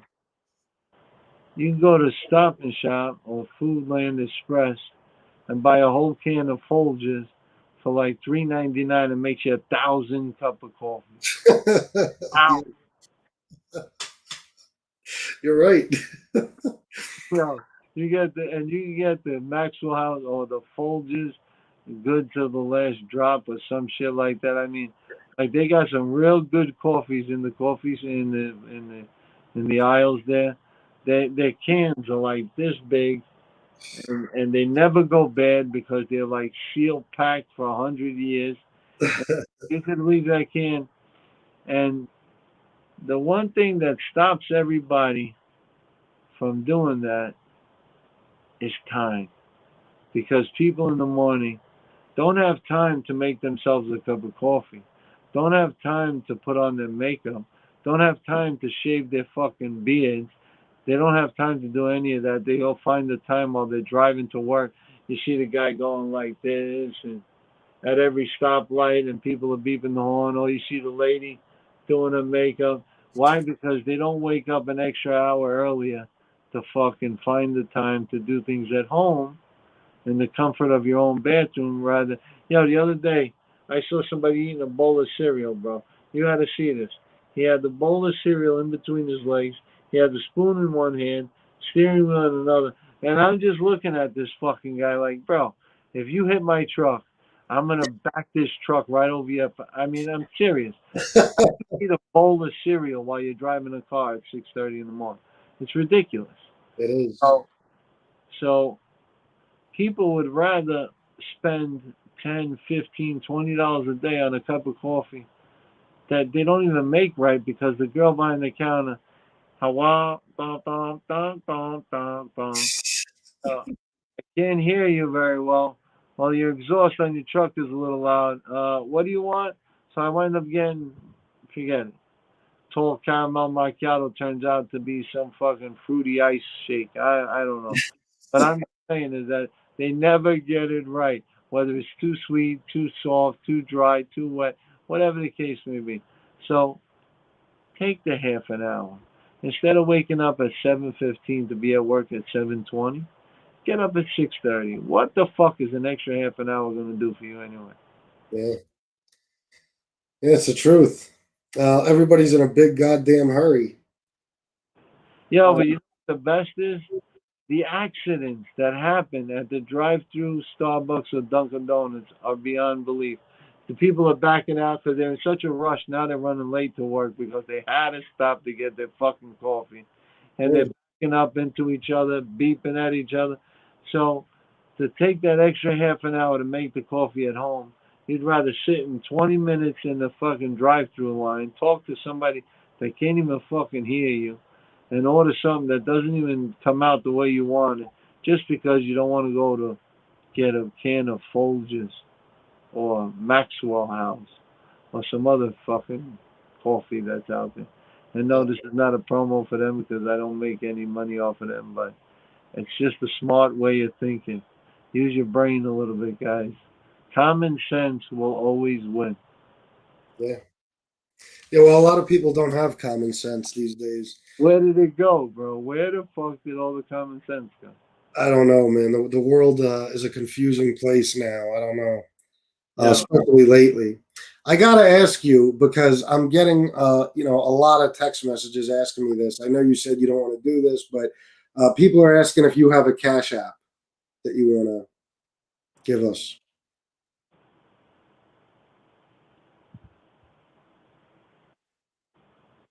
nah, I don't want to give it to you. I'll be All right, honest. all right. I just I, had to ask. I appreciate that, guys. And Absolutely. there will listen, like I said, and I'm being totally honest, bro. My life is like an open book now. We were taught never to tell our business on the street. We were always taught to keep your emotions inside, and look where that's gotten me. So um, I'm on the bullshit ass, no bullshit about it. But I'm still getting by. I'm still squeaking by. And if I could say one thing to the people that want to donate, hold that donation, because when I do come out and ask for help, it means that my ship is about to really go underwater. And I wish that those people would be there then rather than now. And like I said, I pray to God that that doesn't happen. But God is not a cash register. He's not a cash machine. He's not like, yo, JC, how much you need? 100 grand? Ding, ding, ding, ding, ding. It don't work like that. God is just like, yeah, I know, I know, I know. I walked the country with no shoes. I walked around with a veil on, so robes. So he'll make you humble before he'll give you money. I'll tell you that much. Um, but in all honesty, if one day I do come back and say, hey, Chris, I need your help. We need to raise some money to pay some bills. I hope that that's when those people would come back and say, hey, we're here for you. I And, guarantee they will. and as of right now, though, listen, we ain't eating filet mignon. We're eating pasta fazool. Yeah, But it's all good because I love my scuttle and beans too. I grew up on that shit, so it don't matter to me. Um, listen, like I said before, you need the $250 sneakers. We hope you're back. Well, what did they write? we have your back. We will be here. And you see that? I love you people. I really do. And at 5:30 this morning, when I say a prayer, I don't know each and every one of your names, but I will ask that God takes His hand and waves it over your body, especially if you're in need of healing. And I hope that He breathes breath into your lungs and takes away all your pain and sufferings. And Chris, on another show, I'd like to talk about death. And people are really afraid of death. And sometimes when they hear something like cancer, right away they associate it with death, and it just makes them spiral out of control. Um, we are all meant to die. That's what we were put on this earth for. There's nothing, you can't get away from taxes, and you're not getting away from death. So you gotta be a realist, and you gotta understand that one day, hopefully it's 100 years from now, but we are gonna die, and don't be scared of it, because the minute you stop living in fear of dying, you're dead anyway. Yeah, So again, it's funny, but it's true. This old man that my father once knew used to walk. He never drove because he came from Italy late in life. And he was about 90 years old, and he walked to the doctor's office, and he had a clean bill of health. So he's walking out, and he crosses the street. Guy blows a red light. A drunk driver mows the guy down, and the guy dies. Um, but previous to that, 20 minutes, an hour before, he got a clean bill of health. So you just never know who, when, where it's going to happen. So don't think about it. Don't worry about something that you cannot control. Um, so many people are like, the fear of death that just consumes them every day. The fuck? Let me tell you something. When you die, and I've I've went down to once or twice myself, so I can tell you this: that when I blacked out, I didn't hear nobody, I didn't see nothing, and you don't even know that you're down. Once you go down, you hit the ground, you don't even know it.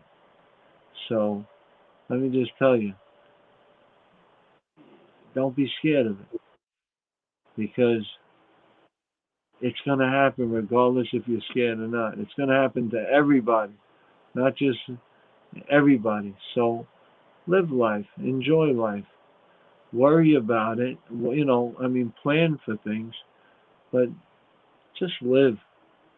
Fuck worrying about dying. When it's yeah. my time to go, bro, it's my time to go. What am I gonna do about it? Yeah, so many people are worried about dying that they never get a chance to really live. That's a fact. Yeah, I'm gonna tell you. I went to Costa Rica one time, back when I was a young guy, and you know how like when you go to amusement park here, everything is harness straps, double straps. They lock you in. You fucking your weight and your height and all this stuff. I was Yeah, in Costa Rican jungle, right?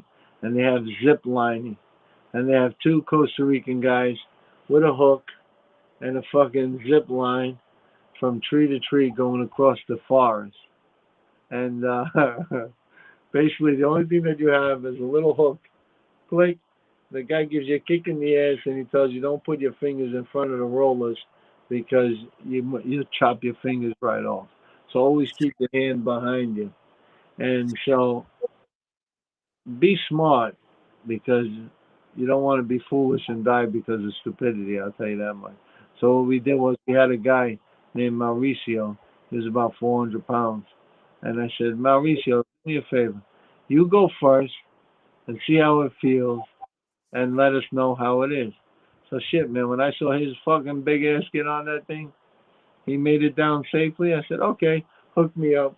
So they put this little hook on me, kicked me down the thing. There's nothing to worry about. I'm half the guy's size, so hey, if he made it, I can make it. But the thing is this: is that throw caution to the wind sometimes. Don't be stupid, but also sometimes you just got to go with your gut and enjoy life a little bit because there will come a day where life will stop you in your tracks, and the things that you once wanted to do, you will no longer be able to do, and you wish that you could do them. So. You know,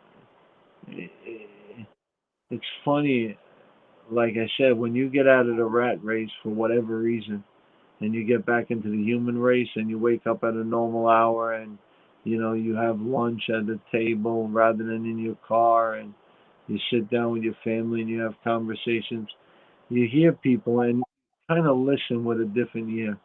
So I hear people all the time, man, in 14 years when I retire, I'm going to do this. Man, in 20 years when I retire. And I'm sitting there thinking, do you fucking know 14 years? Who knows? I mean, you could plan for it and think about it. But man, some people are just so like, they're wishing like 20 years of their life will disappear because they want to retire so badly. And that scares me because you're wishing away 20 fucking years, bro. 14 years just to retire. And then when you do retire, who knows how long you're going to live after that. So don't wait till it's too late. You know what I'm saying? yeah, Enjoy life today, and people are going to say, well, JC, I got to work. Yeah, no shit. I know you got to work. Everybody's got to work. And if I could work, I would work myself. But if you're going to go to work and spend so many hours a day and be miserable, take a pay cut and go find a job that you're going to be happy at. Because you're better off being in jail than working 8, 10, 15 hours a day and being miserable, bro.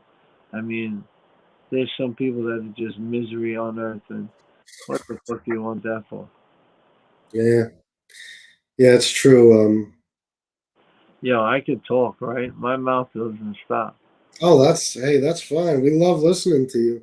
Uh, Um, I want to thank you for coming on here, JC. I really appreciate it. You're welcome on anytime you want.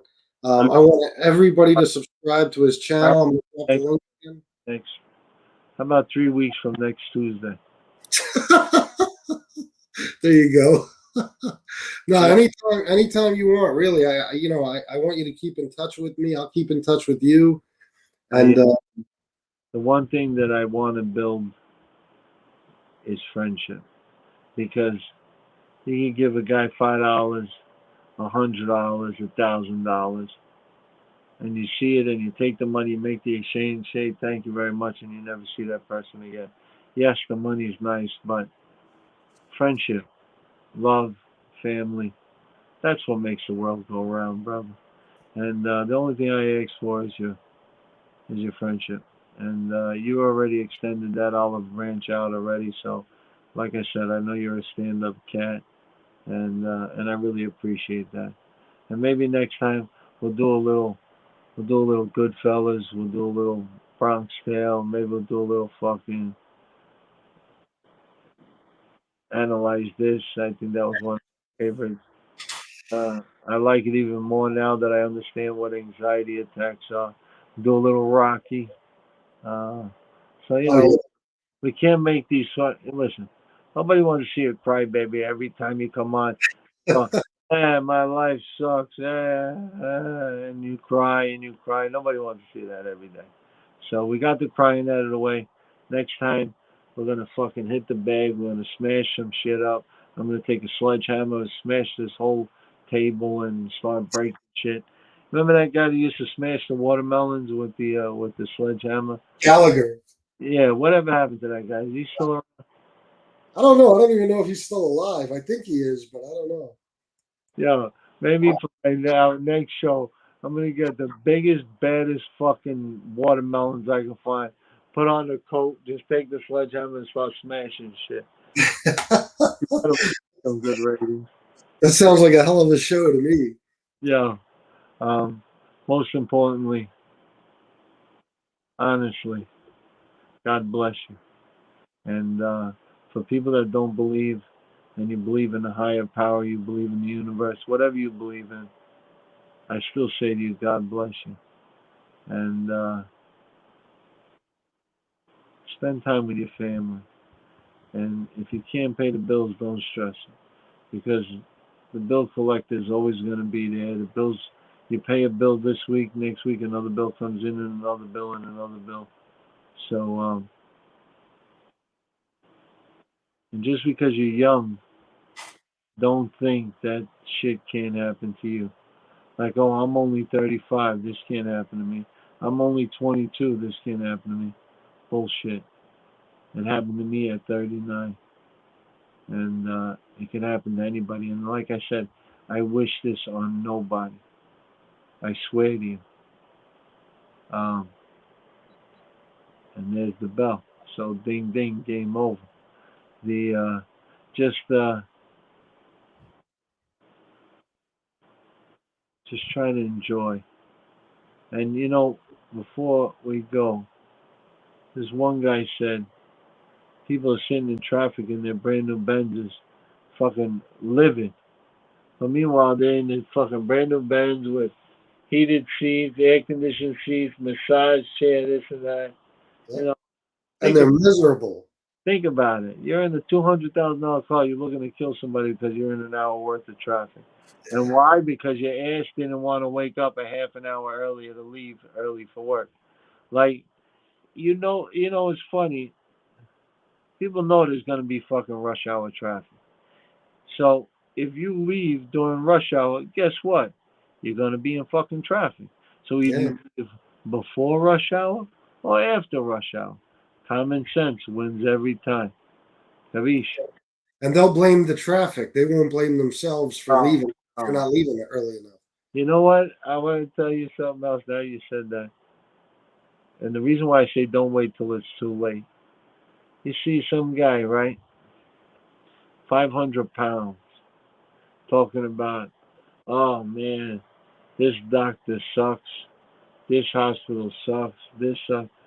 Rather than taking accountability and saying, I fucking let myself get to 500 fucking pounds or 400 pounds. I eat everything like a garbage pail. Rather than taking accountability on their own selves, what they do is they want to blame, oh, the pizza was no good, or I ate too many yodels. Yo, take accountability and like, listen, I see myself gaining 10 pounds right now. I'm like, oh shit, all right, it's time to kick it up a little bit. But imagine gaining 30, 40, 50, 100, 200, 300, 400, 500 pounds. And then you wake up when you're 600 pounds and say, oh shit, what am I going to do now? So, Yeah, yeah, like, you ever watch this show? Uh, Hello, ma'am. This poor Indian doctor or whatever he is. He's trying to save these 600-pound, 700-pound people, right? And yeah. and they're like all sad that they're 600 pounds. and they're all upset. What are we gonna do about this? But when you see them at home, they're eating fucking cheeseburgers and fries and cokes and this and that, and you say to yourself, "Mingus, don't what? How many stop signs do you got to pass? How many red lights you got to blow before you say, whoa, whoa, whoa, whoa, whoa? I'm running down the wrong street, you know?" And Yeah, so take accountability for yourselves. Work out, exercise, try to eat right, drink, smoke, enjoy your life. You only got one life to live. And remember, that's the most important thing, bro. As bad as shit gets, we ain't coming back again. So make this the best fucking ride you got. Whether you're broken, whether you're fucking hurting, just get out there and do something because it ain't gonna come back. yeah, Chris, absolutely. giving you a kiss right here on the top of the forehead, right here. And I'm gonna say goodnight because normal people go to sleep. JC has Parkinson's, he has restless leg syndrome. I don't sleep. So I come alive at 2, 3, 4 in the morning. So I'm gonna let you go. Like I said, you got a wrinkle like right here. You got a little knot on your head. That's why I'm kissing you on the forehead. I'm giving you one kiss here and one kiss here. All right, sounds good. uh, yeah, I appreciate you coming on, John, and I'd love for you to come back on again soon. So thank you so much for this. I think everybody learned a lot from you, and I'm sure there's a lot more to learn. There is, and thank you. And like I said, you've earned a loyal dog in Long Island. You ever need something, bro? I got you. And I hope and pray for more people that are open-minded like yourself that realize that it's not all about stars or celebrity status or having 10,000 followers. It's about having heart, compassion, and about caring. And today it might be me, but tomorrow it might be you. So let's try to get this shit now before it gets to you. You know what I'm saying? Yeah, And if people start thinking that way, I think we'll be able to bring a lot more awareness to this fucking disease. And stay blessed and unstoppable, bro. Nothing. If you're running with God, you're running with the Marines, the United States Air Force, the Marine Corps, the United States Army, the infantry. If He created you, nothing to worry about. Nothing at all. Just keep swinging. Yo, Chris, get off the fucking phone. Otherwise, I'm going to talk for another 3 hours. all right, John. Keep in touch, and we'll see you next time. All right. Thank Hey, you again. call, call me once in a while and text me, please. Oh, absolutely. Yeah, you'll hear from me tomorrow. Yeah, you can call me every day and twice on Sunday. You're a and if honestly, if you're ever battling a demon and you need some help, give me a call, brother. I got your back. I mean that, and I mean that to everyone else that's listening. Um, if you guys are battling something, there's no judgment here. I don't know who you are. I don't care who you are. If you're in a bad spot and you need an ear to listen to, I got you. So God bless you. I'm gonna hit that little X button All right right. that says leave, All and right. good night to you. And we'll catch it up during the week.